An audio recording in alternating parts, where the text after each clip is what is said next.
Joe Ross wig, still sitting right here. I just filmed a Joe Ross video. I'm not sure if I've shared it with you guys or not yet. And making sure that microphone's not in the shot. Let's make sure the over the top like a, okay. So again, I just filmed a Joe Ross video and not sure if I've shared it with you guys or not yet. And if I haven't, well, just know. Unauthorized use, auto, animal, boat, $200 or more. Judging by the charge this young man is locked up for, there's no way to tell whether he stole a jet ski, car, or somebody's horse. But it certainly makes you wonder, now doesn't it? There's a reason. It was probably trash. And I try to not share trash with you guys. Today I want to share with you guys a video that we had talked about doing a while back, and that's about women working inside of a men's prison. Why? In a world where it's pretty much a sausage fest in a men's prison we're talking about, they do have women's prisons as well. There are men who work in those, and it's probably, in some cases, for the same reasons. Can you imagine that, being a man working in a women's prison? Is that not an absolute fantasy on earth come true? For some, I'm sure it is. But I don't know anything about that. I've never been in a women's prison, even though while locked up, single, heartbroken, all by my lonesome, I dreamed of such a day where they would accidentally transfer me to a women's prison. But it never happened. Today I want to talk about everything, every single nook and cranny in relation to women working inside of a men's prison. Now, in the beginning, I was being sort of, I don't even know the right way to say it without being, yeah, that's probably the only way. And I had to blur that out. It's crazy. Can't even, sometimes I feel like Neo in the Matrix. Well, how are you going to tell them, Mr. Anderson? Wait, that was the, when you can't talk. When you have no voice. I swore it was either a big fly on my leg or it was a spider. I'm just trying to get visual clarification on which it was. When you think about what sort of position a female is going to work inside of a men's prison, there's many different job and career possibilities that they could choose. They could be a nurse, they could be a guard, they could be in commissary, they could be a kitchen worker, they could be a counselor, they could be a teacher, they could be part of a church, they could be an outside visitor or vendor, or a dentist. My God, that's another thing that I forgot to add to this as well. Dentist experience is. Oh, it actually wrote the word is after that. I meant to make that plural. And with so many different career paths that a woman could choose working inside of a man's prison, you know, it's no stretch to imagine that, of course, love could take place. That's, you know, primarily what we're going to focus on in this video, the relationships that take place. But it's not like, what I'm really trying to say about this is we're going to dissect this thing philosophically. That's what I hope to be able to. We're not going to just make this generic. Oh yeah, when a woman works in a man's prison, there's going to be like a love connection of some sort. Yo, it's so much more deeper, what she said, than that. Because in some cases, that's not going to happen at all. Actually, in most cases, that's not going to happen at all. Statistically, I would like to know the statistics, I don't know them, of when a woman works in a man's prison, statistically, what are the statistical chances that she's going to have a relationship with a prisoner? And I got to believe that, even though I don't know the number, it's got to be on the low end, right?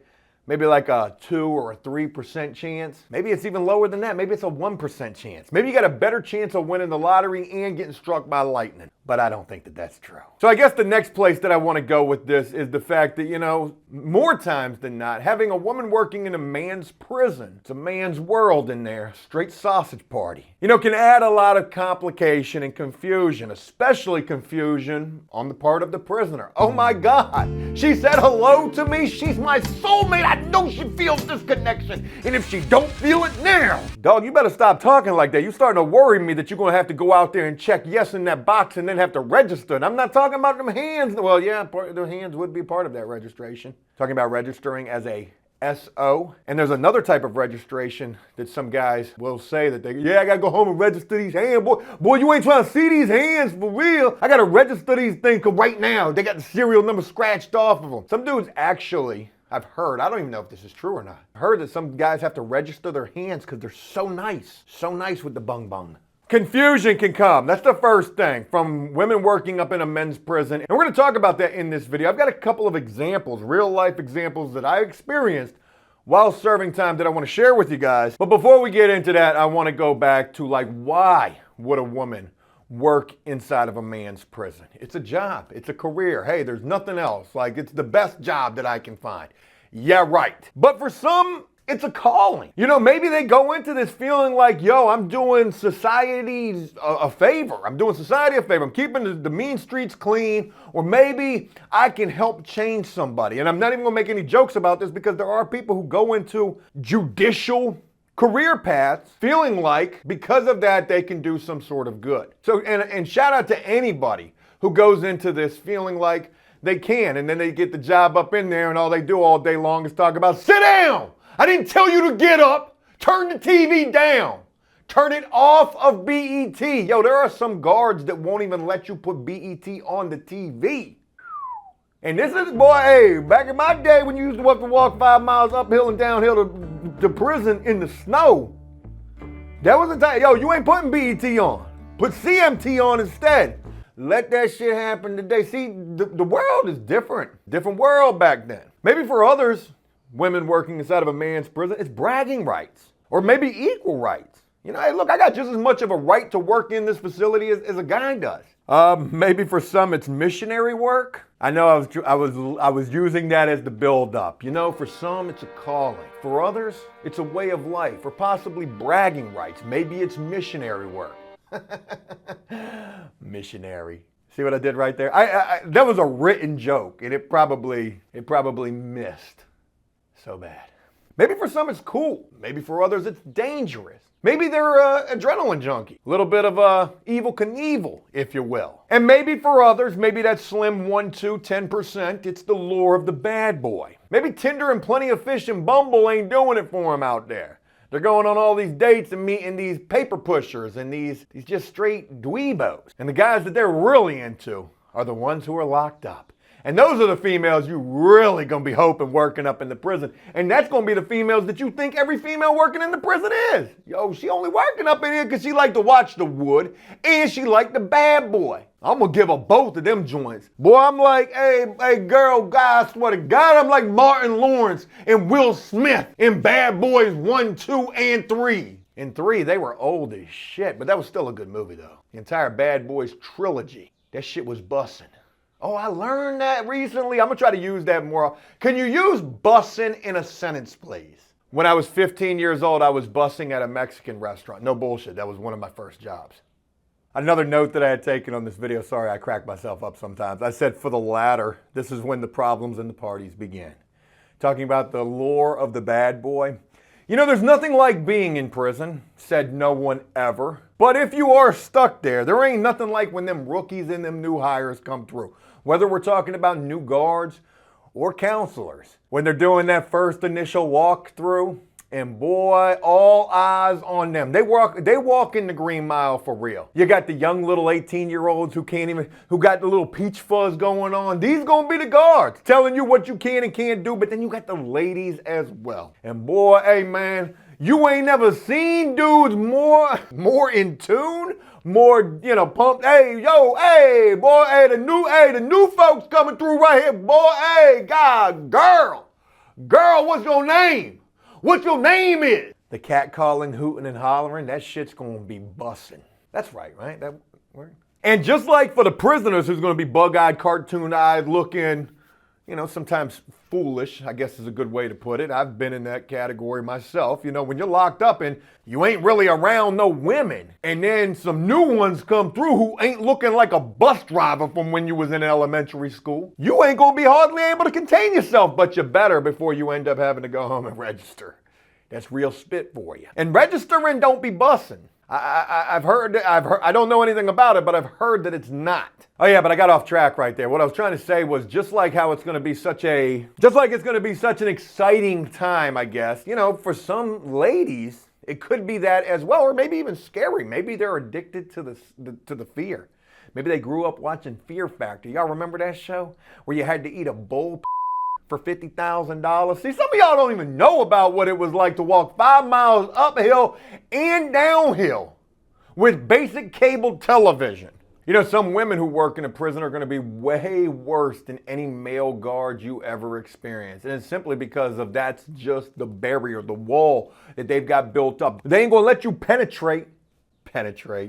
They're not going to let you get beyond that wall. They got their guard up. Their heart's been broken too many times. Boy, I know she only acting that way. That girl done wrote me 3 charges. Yeah, I got to go home and register, but I'm trying to tell you, them bricks, they're starting to crumble. I'm getting to her. Just one more time showing her the wood.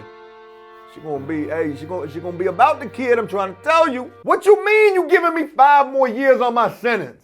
No matter what the case may be, whether the women working in a men's prison are about the prisoners, whether they're not about the prisoners, whether it's just a paycheck, whether they like the bad boys, no matter what the case may be, I want to share with you guys some real world examples and some scenarios that I've seen personally, I've been in personally, all pertaining to women working in a men's prison. And the first one is what I like to refer to as the love letter trick up. Now, I've seen this happen more than just once. I've seen this happen a few different times, where you got these dudes who get so, they're reading the signals so up that they think their next plan of action should be writing a love letter to either a counselor or a guard. And let me tell you, I have seen more times than not this get a dude tricked up. Why? Because you got a paper trail. For real. There's a letter that you wrote saying, yo girl, when I come home, I'm gonna find you. Do you think you could have worded that a little bit less stalker-like? Dear Mrs., what's a good last name for a fictitious female staff member? Dear Mrs. Cakes. Yeah. I couldn't help but notice the way that you put pen to paper when you wrote me that last charge, and I felt something, and I'm sure that you felt it as well. And I want to let you know that that did not go unnoticed or recognized. So when I come home in approximately 3 years, 6 months, 10 days, 15 hours, and 1 million seconds, I'm coming to find you. I'm gonna kick down the door and sweep you off of your feet. And I make a little funny about that, but the reality is it's not funny. You know, because it's an embarrassing situation forget the trouble that you're gonna get in. I use this dude as a perfect example. This was a super cool young dude that I was locked up with. Can't remember his name to save my life. At Indian Creek, ironically enough. I talk about that place quite a bit, but this guy was a cadre. Okay, cadre is, you're a police inmate, you're an inmate police sergeant. Is basically the easiest way to describe what a cadre prison job is. You do the guard's job for them, basically. You write tickets. It's not a job that any prisoner wants, and you would wonder to yourself, why would any prisoner take this? Well, in some cases, some prisoners, they got to do it. You got to fake it till you make it. And if you were a young guy in the youth offender program, sentenced to BCP, behavioral control programming or some shit like that, hey, you gotta play the game. So this young dude, super cool. He came from a good family, had plenty of money, was well respected, good basketball player, good athletic dude. People liked him. He was super cool. And even as a cadre, he didn't give up. He was just playing the part. Well, with this cadre position, he had a lot closer access to the counselors. And there was this one counselor who he just knew was feeling him. And this dude wrote a letter to this chick. Now, I don't remember exactly how this took place, but as I try to piece this thing together in my fragile mind that's becoming more forgetful these days, I want to say that somehow this love letter got dropped out on the boulevard, which is the sidewalk, the main concourse that connects the entire prison together. Somehow this love letter got dropped out there and a guard picked this up. A guard found this folded piece of paper, probably thought it was a gang instruction and opened this shit up and was probably like, what the and got right on that radio. Wow, that shit damn near made me lightheaded right there. Got right on that radio. Hey, go get young boy out of building 3 and lock him up. Lock him up. What does this dude think this is? He think this is the real world? What's one of them? What do you think this is? Love Island or one of them other TV shows they've got? Love After Lockup? Boy, he got locked up. Lost that cadre position and almost messed up the BCP program for him being a youth offender. Now, luckily, he ended up getting spared. Hey, look, you're young. You probably have never heard about the birds and the bees. These these chicks ain't loyal. Like Chris Brown said. Oh boy, before he had to go home, I ain't gonna do it, boy. I ain't gonna do it, register the hands. All right, anyway, so that was one situation right there, and I've seen that happen quite a few times. Writing that a love letter gone wrong. Easiest way to put it. Other cases where the female who receives that letter gets scared. Oh shit. Hey, officer, I just received this letter. Lockdown, go get him. Goons coming in. The next scenario is what I like to refer to as the cell phone walk-off. There was this guard. This chick looked like, I'll never forget this chick because of this particular story. I didn't personally think that she was all that attractive, but trust me when I tell you, boy, all these dudes thought this chick looked like Megan Thee Stallion. Like times 10, I guess, right? Yo, there was this dude that had her. He had her. He was, boy, this dude, and there were a lot of envious other prisoners who knew. And it wasn't like dude went around bragging and no shit like he didn't even have to. You could just see this was, hey, they was in love or some shit. I don't know. But anyways, needless to say, dude, he had the chick kind of cuffed up, right? He could talk to her, she laughing, hands under the chin. Oh my God, oh Dookie Stage, you're so funny. And other prisoners, they ain't like that shit. So, I don't know how it happened, but there was somebody got wind that she was bringing in cell phones. And they caught this chick. Dude told, because he was a Jello prisoner. They caught the chick with some cell phones in her shoes, like the false bottoms in her shoes some kind of a way. And not only did this chick have to do the walk of shame, she got walked off, escorted off the prison, locked down, locked the whole prison down. They walking her off. We can see her getting walked off through the big plexiglass windows. Not only did she get fired, the rumor went that they had the police waiting on her as soon as she got out the gate. So not only will the love take place, you know, anything for the love can happen as well. I mean, you hear about it, these escapes that have the help of some sort of female staff member. Yo, chicks get goo-goo gaga for the bad boy. I forgot, damn, there was a big joke that I wanted to include in this video, and it was part of my intro. I'm also trying to film YouTube shorts, so by the time you're seeing this video, or maybe shortly after, I'll have a YouTube short about this. I just don't want this to come across in such poor taste, but it will. You know, if I go back to the beginning just real quick, you know, women working in a men's prison, one thing that most certainly comes to mind, maybe first thing when you think about that, is the bung bung. And I'm not talking about the registered hands, I'm talking about the...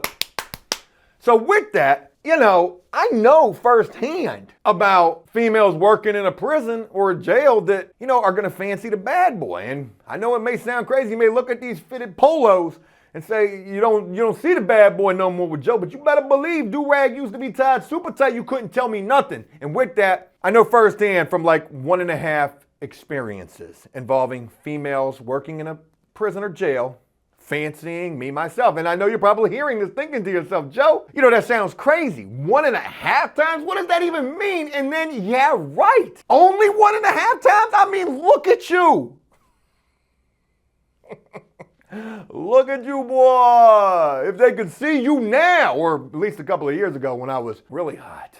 Yeah, only 1.5 times. I know it's impossible for me to fathom it, you know, sometimes, especially when I'm looking at myself in the mirror with no shirt on. And that sunburn was looking super bright, and everybody was like, damn, Joe, what you was wearing, a sports bra? How your stomach get burned, but your chest didn't? Yo, I had on a big sombrero. And sometimes I got the stomach dew. The stomach sticks out farther than my chest do. Hence the fact that my stomach got burnt. Or maybe I had sunblock up there. I don't know, but I did not, I'm going to repeat, I did not have on a sports bra. It was funny, though. I'll give you that. Okay, so anyways, I threw in the 1.5 joke that I wanted to do. I mentioned that because I know from personal experiences of females fancying the kid while locked up. I had a counselor that I had this counselor that liked me a lot.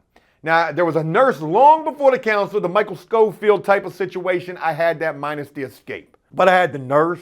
The nurse was all about your boy. And nothing ever came of that. I went home. She called me once. Maybe we talked on the phone like twice. Then we got in an argument or some shit like I can't even remember. And then that was the end of it. But while I was at that creek though, when there was, I mean, it was like a bus terminal for not only prisoners, but also for counselors, man. They was turning over, boy, they was ringing that bell. Like in G.I. Jane, they just couldn't take it no more. Whether they was getting walked off, they was quitting, but there was this one counselor. And I can't remember whether she quit or she got walked off, but this chick started feeling me. And Or maybe she just thought I was a real good listener. I'm not, but okay. Anyways, what did you say? Yeah, sorry, I was zoned out thinking about who owes me a ramen noodle soup, which is that was kind of in poor taste. But anyways, this chick used to come talk to me all the time, and literally would come like this one time. She was crying to your boy, and I'm like, yo, shorty, you can't be doing that. Yo, they gonna get the wrong impression of this job. Yo, you need this job. Don't this up. I didn't want to see the girl mess the job up because I knew she was trained to go.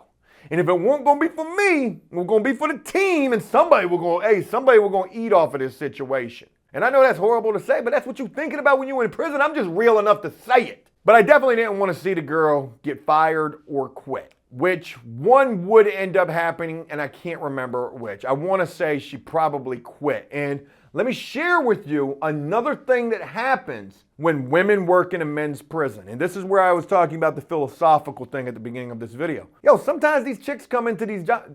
I said chicks in a previous video, and somebody tried to harp all over me. Joe, they are women. They are female women's. You don't call them chicks. That's like calling them broads. Or you can't, like, what? Joe, some are. Just like some dudes ain't shit with dogs. Scum of the earth, as some would refer to me as. You know, one thing that can most certainly happen when women work in a men's prison is their eyes can get opened. They might go into it with one thing in mind entirely. It's a job, it's a paycheck, it's my calling, it's my mission, and I'm not gonna end up missionary. Forget these dudes. I'm gonna be the toughest, the hardest, correctional. I'm gonna do my job to the letter and to a T. And then they get up in there and they see the conditions. And I'm not going to sit here and boo-hoo, pity-paw. It is prison, for God's sake. This is not the Radisson. All right, if you're in prison, 90% of the time, you're in there because you deserve to be in there. The other 10%, you're either falsely imprisoned or you're probably locked up for drug charges, which, come on now. If it's just drug charges, you shouldn't, like... But sometimes these women's eyes are opened wide to the conditions. And I mean, like, damn, yo, they be treating dudes like shit in prison. That's the conditions I'm really talking about. I mentioned it in a previous video, like sometimes they talk to you like you're a child. How do you expect a grown man to learn when he had a horrible childhood? And now you're forcing him to relive that through talking to him like he's a child all over again? A Joe for president! Damn! Sometimes I'll be getting deep on you though. You might leave a dislike just because this shit flying way over your head. Yo, Joe, you don't even know what you're talking about. But in terms of a counselor getting fired or walking off, you would see that happen so often. And sometimes it's because of a relationship. Sometimes it's because of a lie. Maybe another counselor or staff member lied on them. It don't even got to be a prisoner. Oh shit, Sandra getting way too much attention from them dudes.